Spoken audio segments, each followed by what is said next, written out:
tadi kan sempat menyebutkan nama Irfin ya. Irfin itu Irfin itu adalah sosok pacar yang akhirnya si bapak dari itu atau seperti apa? Jadi Irfin itu saya nggak tahu ya, saya nggak kenal. Maaf ya Irfin, dibawa-bawa namanya di sini ya. Saya minta maaf dulu. Ini kan baru diduga ya bahwa dia hamil, kan pengakuan Mbak LM kepada teman dekatnya ya. Jadi Irfin ini adalah satu orang laki-laki di mana mungkin sudah menjalin asmara dan oleh LM, dan di mana pada tanggal 10 Juli LM sendiri menyatakan dirinya itu sedang hamil anak Irfin, ya kan? Jadi saya tidak bisa memastikan apakah Irfin atau si Rosalino tadi itu. Jadi menurut saya alangkah baiknya jikalau lebih seru tes DNA-nya dicoba bareng-bareng, karena mungkin anaknya juga kasihan untuk jam digitalnya kan harus perlu ayahnya. Yang saya tahu apalagi beliau sudah menikah, ya tidak pantas untuk diumbar masalah ini, apalagi masalah ranjang. Ya kemarin saya mendengar, saya amat sangat luar biasa, wow, terkejut dan shock. Menurut saya untuk seorang wanita, biarpun masa lalu saya kelam, tapi itu tidak pantas untuk dibicarakan atau diomongi di halayak publik seperti itu. Ada sebelumnya kan Mbak Ayu juga pernah posting story ya, bahwanya di MM sama Bu Atta juga sendiri. Sepertinya kan kedekatan sama Mbak Ayu sama Bu Atta juga cukup intens ya. Nah, apakah respon kali ini beliau juga tahu Mbak Ayu membongkar semua ini atau seperti apa, dan responnya seperti apa? Oke, tidak tahu. Jadi di sini saya berdiri sendiri. Saya tegaskan sekali lagi, saya berdiri sendiri, independen, untuk membersihkan nama saya yang selalu dibawa-bawa. Saya memperkenalkan, saya juga simpanan, ya. Jadi di situ Bapak RK gitu kan. Jadi di situ saya tekankan kembali bahwasannya tidak benar adanya. Silakan lampirkan bukti-bukti jikalau Anda mempunyai bukti yang otentik. Terima kasih.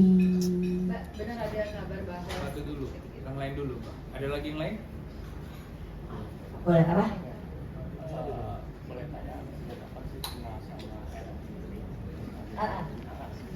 Ada dua, adalah ini kan respon membersihkan nama baik itu, artinya apakah nanti hukum yang tepatnya untuk melaporkan LM ke Polda? Gimana Pak, bisa dulu? Oke, enggak, aku udah dengar. Jadi tadi pertanyaannya adalah, adakah langkah hukum untuk LM sendiri atau tidak, dan ini adalah preskon untuk membersihkan nama baik. Dan kapan aku mengenal LM kan? Ya, oke. Saya jawab ya. Itu 3 ya, tapi nggak apa-apa jadi 1 aja. Oke.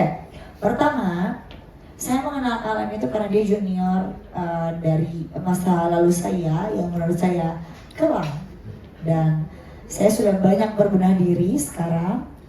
Lalu menurut saya dia adalah junior saya mengenal dia dari 2019 ya. Beliau pernah berpacaran dengan mantan pacar saya bernama Dimas, yaitu dia saya tidak tahu video itu.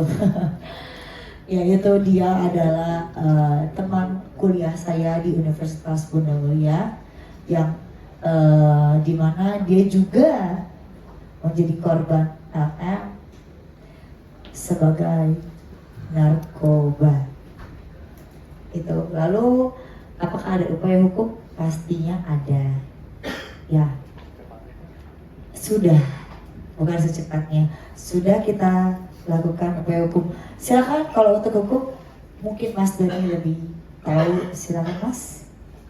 Karena saya nggak mau merebut mic Mas, takutnya jadi ya kan.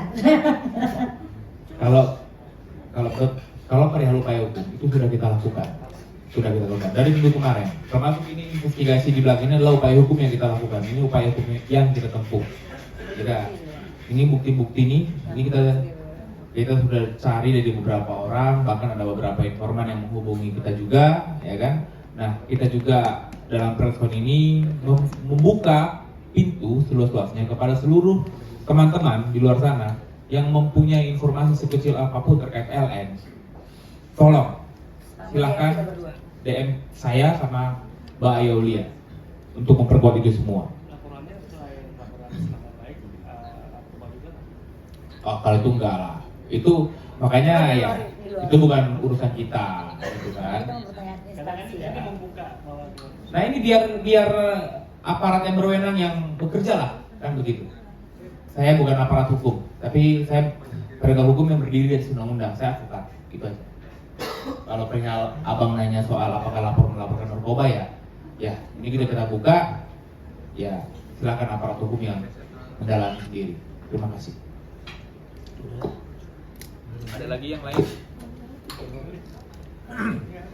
Kak, ini kan kemarin di responnya LM sendiri sempat menyebutkan bahwa di Palembang itu kondisinya beliau sudah berpacaran dengan Pak RK. Dan kamu sendiri yang sudah cukup lama kenal sama LM sendiri, gimana sih Kak untuk menanggapinya? Oke. Saya boleh ketawa gak? Katanya berpacaran ya, tapi katanya satu kali ya.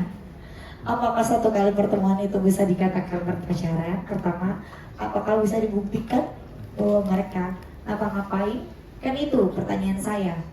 Jadi silakan buktikan saja, karena dari jejak digital yang beliau punya, LM tersebut punya, itu kayaknya sudah berkali-kali beliau hamil, berkali-kali beliau mungkin dengan cara ini memanfaatkan situasi, dan itu baru saya duga ya, dugaan saya ya, manfaatkan situasi yang dimana mungkin dengan nama Bapak Ridwan Kamil ini yang satu tokoh publik yang besar, jadi beliau bisa seenak-enaknya saja atau meminta uang untuk anaknya sampai kuliah ya, padahal jelas itu ada pada saya, dan atas dasar sesadar-sadarnya di rumahnya dia menandatangani itu, dan itu tulisan tangan beliau dan tak terbantahkan, karena kita mau escape itu bulannya sudah dekat dengan lahirannya. Itu saja dari saya. Jadi saya rasa tidak perlu banyak bicara. Ini kan bukan masalah saya, ini masalah Bapak dengan Mbak LM, bukan ranah bicara saya. Dan saya tidak mau menyakiti hati siapapun di sini. Bahkan ada hati anak perempuan lain di sisi lain, ada hati perempuan lain yang harus kita jaga, ada keluarga juga yang harus kita jaga, dan juga ada anak perempuan kecil yang harus kita jaga, bagaimana psikolognya nanti ketika besar. Itu aja dari saya. Terima kasih. Jangan karena materi kita mementingkan diri sendiri, berkacalah, berbenah dirilah. Seperti itu. Terima kasih. Ada pertanyaan?